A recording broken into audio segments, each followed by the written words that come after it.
आप सभी को प्रणाम करता हूँ। वड़क्कम। अना जी मुस्कुरा रही है, अभी मुझसे कह रही थी, बोले बहुत मायूस दिख रहे हो, बात क्या है? मैंने कहा मैडम बहुत दूर से यात्रा करके आया हूँ, अच्छा नहीं लग रहा।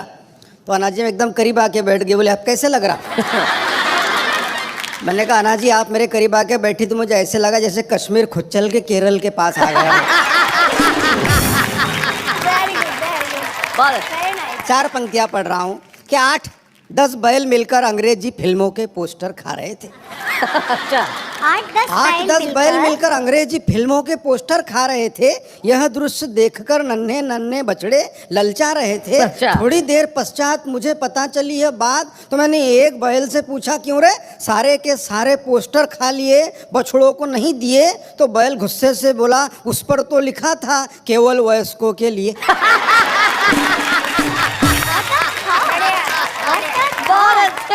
भले ही मैं मद्रासी हूँ, मेरे सच्ची बात बताता हूँ शैलेश भैया जी। एक दिन कुछ हिंदी के अधिकारी हमारे घर आए, माता पिता जी से कहा बोले हिंदी में आपका योगदान चाहिए। अब वो दोनों मद्रासी, उनको हिंदी आती नहीं, उन्होंने मुझे सामने कर दिया, बोले इसको लेके जाइए।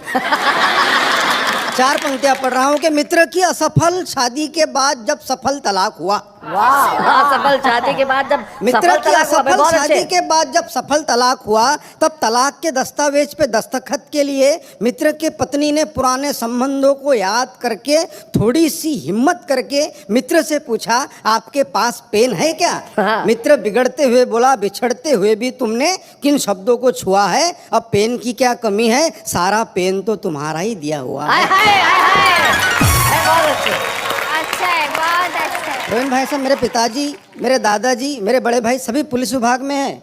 हमारे खानदान में कोई कवि नहीं शैलेश भाई जी। सिर्फ मैं अकेला ही कवि हूँ। कभी कभी तो मेरे पिताजी मुझे गौर से देखते, आखिर गलती हुई कहाँ। एक दिन मुझसे कह रहे थे, बोले बेटा कवि सम्मेलन तो रात में रहते, दिन में पुलिस की नौकरी कर ले। मैंने कहा ठीक है। मैं पुलिस के भर्ती में गया तो कमिश्नर साहब ने मुझे ऊपर से नीचे तक देखा और बोले क्यों रे मनोज, तेरे हाथ अगरबत्ती पैर मोमबत्ती, फिर भी होना है पुलिस में भर्ती? तो मैंने कमिश्नर साहब से कहा, मैंने कहा साहब मेरा सिर्फ इतना है कहना, मैं तो ये बताने आया था कि मेरे भरोसे पे मत रहना। कमिश्नर साहब मुस्कुराए, एक कांस्टेबल को बुलाए, उसके हाथ से टेप लिया, मेरे छाती से लगाया, बोले मनोज मद्रासी छाती फुलाओ। मैंने अपनी छाती फुलाई, बोले बताओ देश के लिए क्या कर सकते हो? मैंने कहा कमिश्नर साहब अपने देश के लिए अपने खून की आखिरी बूंद तक दे सकता हूँ। कमिश्नर साहब खुश नहीं हुए, फिर टेप खींचा, थोड़े ऊपर लगाया, बोले मनोज छाती थोड़ी और फुलाओ। मैंने अपनी छाती थोड़ी और फुलाई, बोले अब बताओ देश के लिए क्या कर सकते हो? मैंने कहा कमिश्नर साहब मैं अपने देश के लिए अपनी जान तक दे सकता हूँ। साहब खुश नहीं हुए, फिर टेप खींचा, थोड़े ऊपर लगाया, बोले मनोज छाती थोड़ी और फुलाओ। मैंने अपनी छाती थोड़ी और फुलाई, बोले चलो अब कोई ऐसी बात बोलो जिससे हमारी भी छाती फूल जाए। मैंने कहा साहब 2 लाख तक दे सकता हूँ। बहुत अच्छे। मगर मैं सच्ची बात बताता हूँ, मैं पुलिस में भर्ती तो नहीं हुआ, मगर जब कभी पिताजी रात में गश्त पे जाते मैं उनके साथ जाता हूँ, वहाँ से मैंने हाथ से उठा के लाया आनंद ले कि रात में गश्त के दौरान रास्ते में सो रहे कुत्ते को पुलिस वाले ने डंडे से मारा। कुत्ते ने गुर्रा के देखा और चुप हो गया बेचारा। मैंने कुत्ते से कहा अरे पुलिस वाले ने तुझे डंडे से मारा, क्या तेरे मन में उसे काटने के भाव नहीं जगे?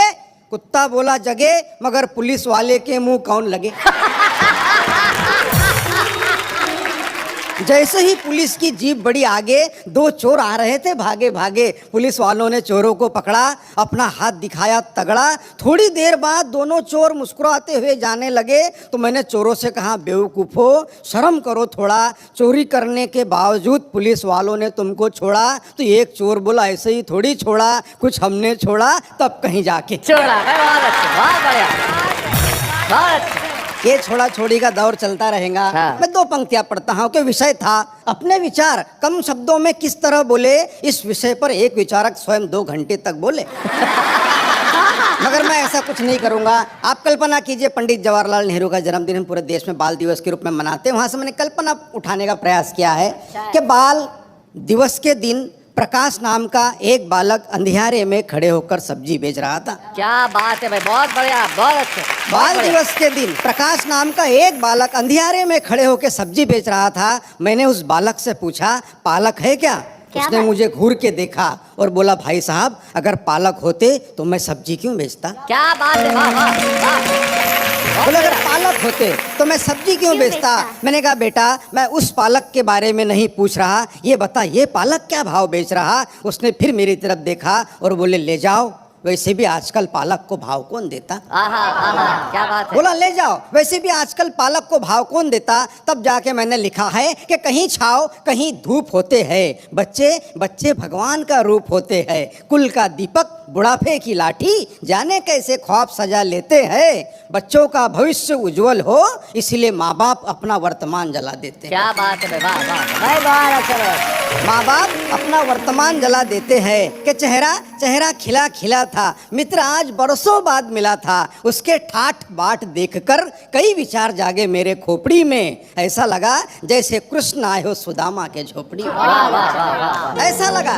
जैसे कृष्ण आए हो सुदामा के झोपड़ी में, मिलते ही बोला यार तू आ कभी नजदीक ही, मेरा बंगला है, गाड़ी है, नौकर है, चाकर है, विदेशी बैंकों में लॉकर है, सुंदर सी पत्नी है, फूल से बच्चे हैं, यह सारी बातें वो कह गया एक ही दम में।